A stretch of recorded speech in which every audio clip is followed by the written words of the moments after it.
Have you ever wondered about the bones of a story? What did the outline look like before the characters hijacked it? Ophelia Kee always wondered the same things about her own stories. As a discovery writer, the chaotic pantser style, not even the author knew how the tales in the Draoithe Saga would go until they went. Backward analyzing one story while busy writing the next tale or two somehow never happened.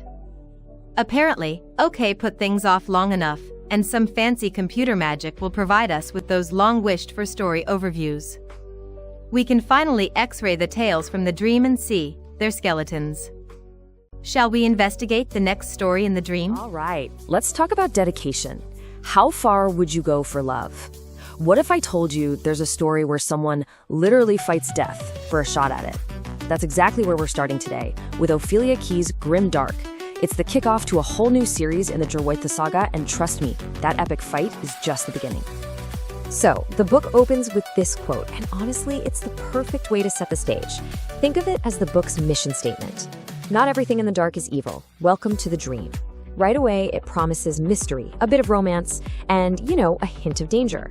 It's basically telling you, hey, whatever you think you know about good and evil, forget it. We're heading into a world where darkness is a whole lot more complicated. Okay, so before we jump into the lives of our main characters, our star-crossed lovers, we've got to get the lay of the land. We need to understand the magical world they live in.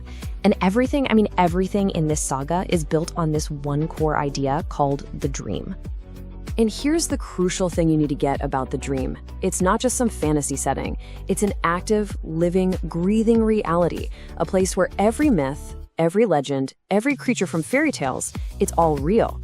And the main fight here isn't your classic good versus evil showdown. Nope, it's all about restoring balance. And how do they do that? Well, it usually comes down to the union of fated mates, these incredible, destined couples whose bond is so powerful it can literally save their entire world. So, with that in mind, let's meet one half of our central pair. His name is Sinclair Gautier. He's this incredible Griffin knight, and his story? Well, it starts at what should have been the very end. Look at this guy's journey. It's just centuries of loneliness and pain. He gets defeated in this huge battle, left for dead, and ends up standing on the banks of the River Styx. He's ready to die. But he doesn't. He refuses. He actually battles death itself to get another shot at life. And after all that, he's rescued by elves, only to be sworn into a century of service at a magical hospital they call Asylum. So for 127 years, he's been stuck there. But why? What could possibly motivate someone to go through all of that? It all comes down to this one simple, powerful line. He refused to die without finding love. That whole epic fight against death, it wasn't about glory. It wasn't for honor. It was all for the chance to find the other half of his soul, his fated mate, someone he'd never even laid eyes on. That one single desire is what makes him tick. It's everything. So, you've got Sinclair, stuck serving out his time at Asylum. And while all that's happening, the very woman he fought death for is 1,000 miles away, living a life that's, well, it's a whole different kind of prison. Let's talk about Lyella Grisham. Lyella is an incredibly powerful telepath. She has this thing called ghost magic that lets her mind just wander totally free from her body. And that's her only escape, because in the real world, she's been sold into slavery to save her family. So her only bit of freedom, her only hope, is to travel through the dream. And it's there, in that magical space, that her mind keeps connecting with this handsome, lonely Griffin knight she's never, ever met in person.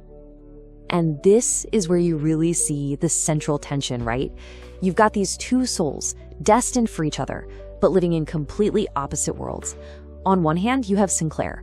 He's physically free, but he's totally trapped, broken by his past and his loneliness. On the other hand, you have Lyella.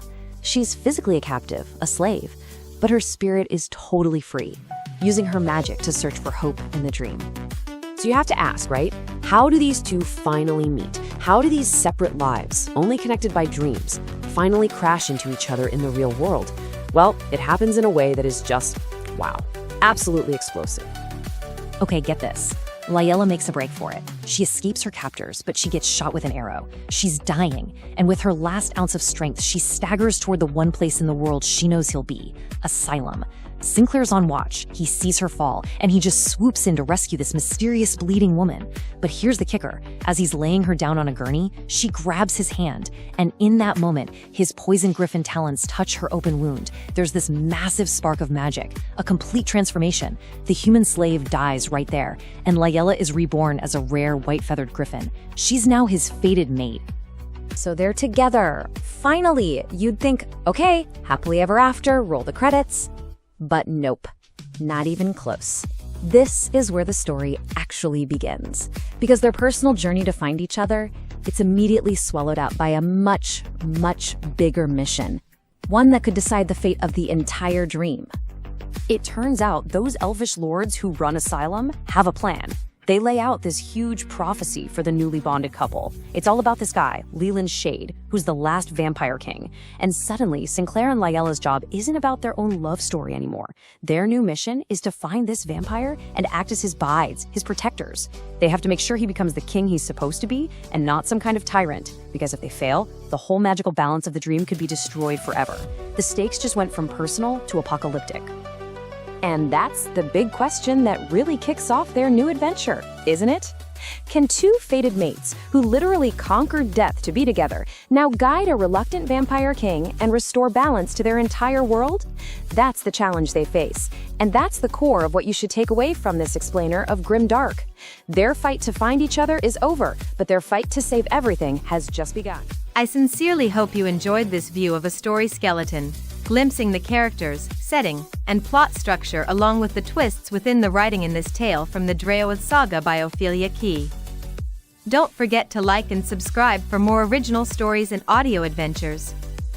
A special thank you to OK Music Writers for writing and for sharing the Enter the Dream soundtrack. It's more than a story, it's an experience. Welcome to the dream.